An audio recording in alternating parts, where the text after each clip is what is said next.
2 सितंबर 1982 को मीता और Ajay Chhabra all India radio जाने को घर से निकलते हैं। रास्ते में उनका अपहरण हो जाता है।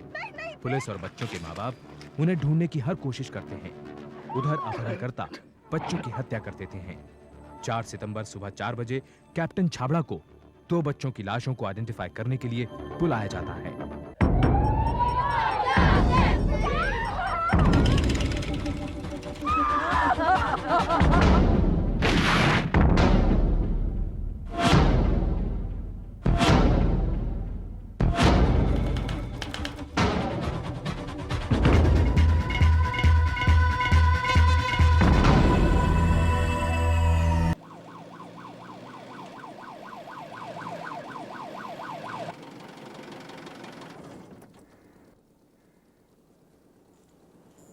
मेरा मन कहता है कि हमारे बच्चे नहीं होंगे। तो फिर हम क्यों जा रहे हैं मुकेश? तसल्ली हो जाएगी।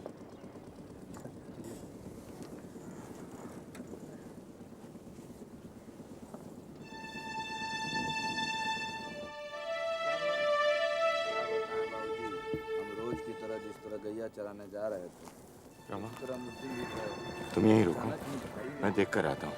नहीं, मैं भी चलूंगी। You stay here, तुम देख नहीं पाओगी। जरूरी थोड़ी है कि हमारे अजय और मीता होंगे।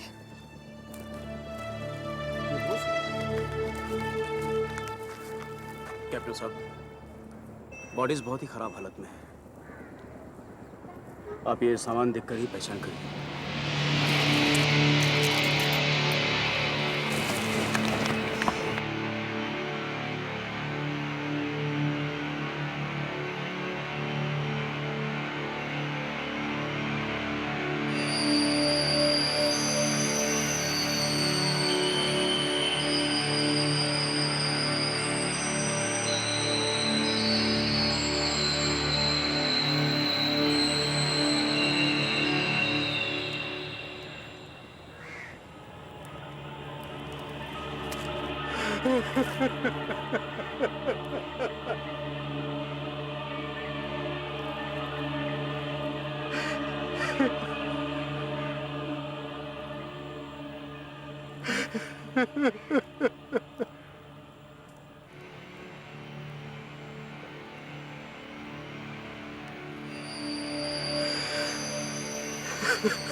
लाशों को पहली बार शाम को घर लौटते वक्त एक ग्वाले धनीराम ने देखा था।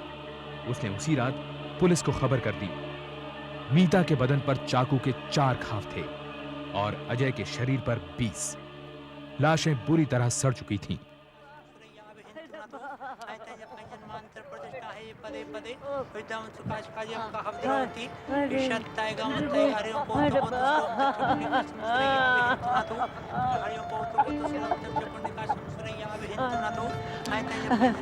अरे मुकेश, ओ मुकेश, अरे बेटा, अरे अरे बेटा देख, अरे इसे रुला बेटा, इसे रुला।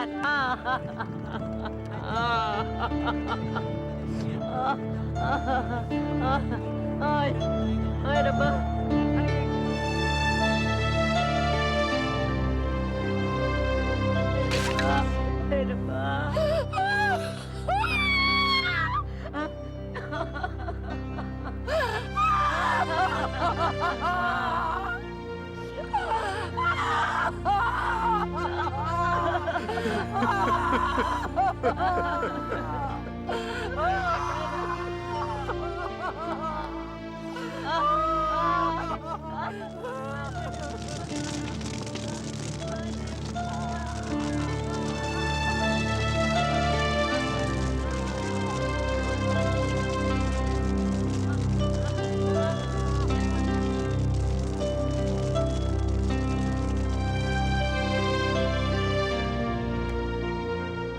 लाला और राणा दिल्ली में बेखौफ घूम रहे थे, जबकि पुलिस को उनके बारे में कोई जानकारी नहीं थी। पुलिस को पहला सुराग मिला एक लावारिस फिएट, जिसके दरवाजों के टूटे हैंडल्स ने शातिर लाला की ओर इशारा किया। लाला बंबई में इसी तरह की वारदात करने के लिए बदनाम था। खतरा बढ़ते देख लाला और राणा दिल्ली छोड़कर आगरा भाग निकले और छोटे सस्ते होटलों में फर्जी दस्तखत करके रहने लगे। इधर पुलिस ने अपनी सर्च टीम्स राजस्थान, पश्चिम बंगाल और तमिलनाडु भेज दी। दिल्ली में उनकी गिरफ्तारी की मांग बढ़ रही थी। अजय के स्कूल के 200 स्टूडेंट्स और दिल्ली यूनिवर्सिटी के 1000 छात्रों ने अलग अलग प्रदर्शन किए। पुलिस ने लाला और राणा की जानकारी देने वाले के लिए इनामी रकम बढ़ाकर 50,000 रुपए कर दी। अखबार नहीं पढ़ रहा तू?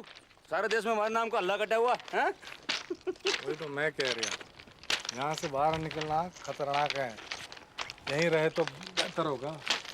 और क्या गारंटी है मद्रास में जाने के बाद सेफ रहेंगे? मद्रास में मैंने सारी सेटिंग कर ली है, बंदे हैं वहाँ पर अपने, कोई चिंता की बात नहीं। कुछ दिन वहाँ दब के रहेंगे, उसके बाद निकल लेंगे वहाँ से। अरे वो गाड़ी आ रही, स्पीड कम होते ही चल रही, चले भाई।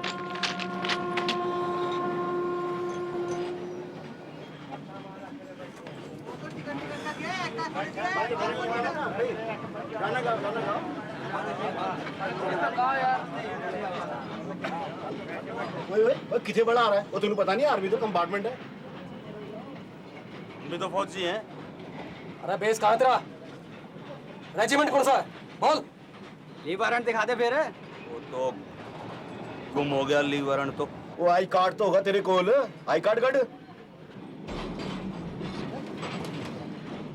अरे यार ये तो लाला राणा है। अरे भाई तू लाला राणा है ना? नहीं। राणा है तू? नहीं। अरे तुम दोनों लाला राणा हो। अरे झूठ मत बोलो, तुम लाला राणा है। दिखाओ अपनी तस्वीर। हम लाला राणा नहीं। अरे सूबेदार साहब, सूबेदार साहब, ये लाला राणा है। फाड़ के रखो जवानों।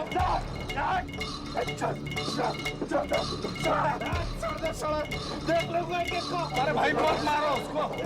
अरे मत मारो उसको, ये मेरा छोटा भाई है।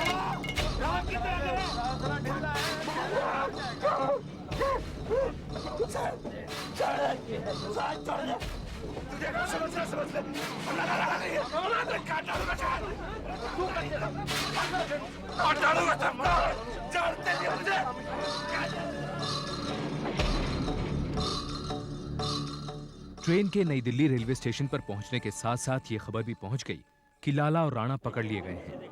स्टेशन पर सैकड़ों लोग जमा हो गए। तनावपूर्ण माहौल को संभालने के लिए वहां भारी तादाद में पुलिस भी मौजूद थी।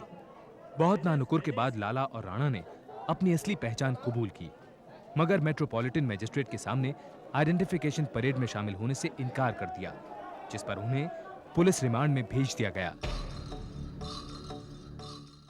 क्यों रे, तू बयान देना चाहता है? लाला और राणा ने मेट्रोपॉलिटन मजिस्ट्रेट और पुलिस के सामने इकबालिया बयान दिया। उन्होंने पुलिस को कृपाण खरीदने की जगह से लेकर तलवार छिपाने की जगह तक वारदात की हर बात तफसील से बताई। मुंबई से दिल्ली आए हुए हमें 2 दिन गुजर चुके थे। हम किसी ऐसे आसामी की तलाश में थे जिसे उठाकर मोटी फिरौती वसूल कर सके। इकबालिया बयान के दौरान केस ने एक अजीब मोड़ लिया, जिसमें राणा ने लाला को हत्या का दोषी बताया और लाला ने राणा को हत्या का जिम्मेदार ठहराया। उस टाइम मैंने लाला को बहुत समझाया कि बच्चों को जाने दे, जाने दे, मैंने बोला। लेकिन लाला उसने हाथ से इशारा कर दिया कि बच्चों को तो खत्म करना है। लाला बोला जिंदा से बोले हैं ये सांप के बच्चे। फिर उसने बच्चे पे उस कुर्बान से ऐसे वार करने शुरू कर दिए, ऐसे वार करने शुरू कर दिए साहब जी, पूरे 10 मिनट तक लाला उस बच्चे पे वार करता जा। राणा अजय को झाड़ियों में ले गया एक किनारे पे खत्म करने के लिए। छोरे को निपटाने के बाद राणा कार के पास वापस लौटा। बड़ा उतावला हो रहा था वो।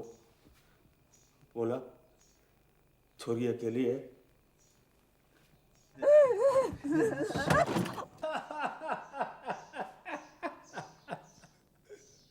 अरे नहीं साहब, नहीं। लाला ने खुद करने के बाद मुझसे कहा कि जा लड़की के साथ। समझ गया ना साहब?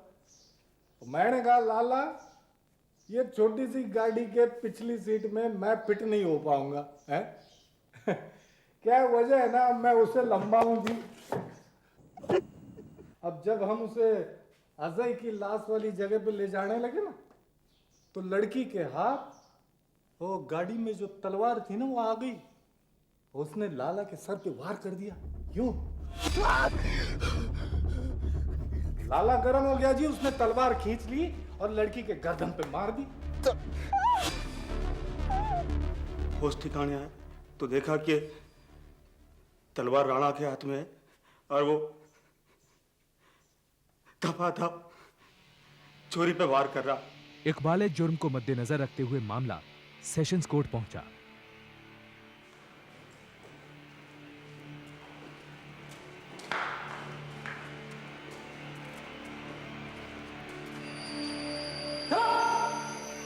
जज के सामने लाला और राणा ने दावा किया कि पुलिस ने उन्हें मारपीट कर जबरदस्ती गुनाह कबूल करवाया था।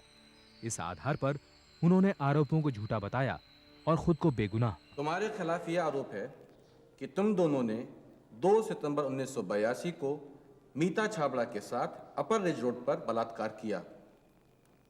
तुम्हारा क्या कहना है? झूठा है, झूठा है साहब जी। मैंने तो ये लड़की को जिंदगी में नहीं देखा।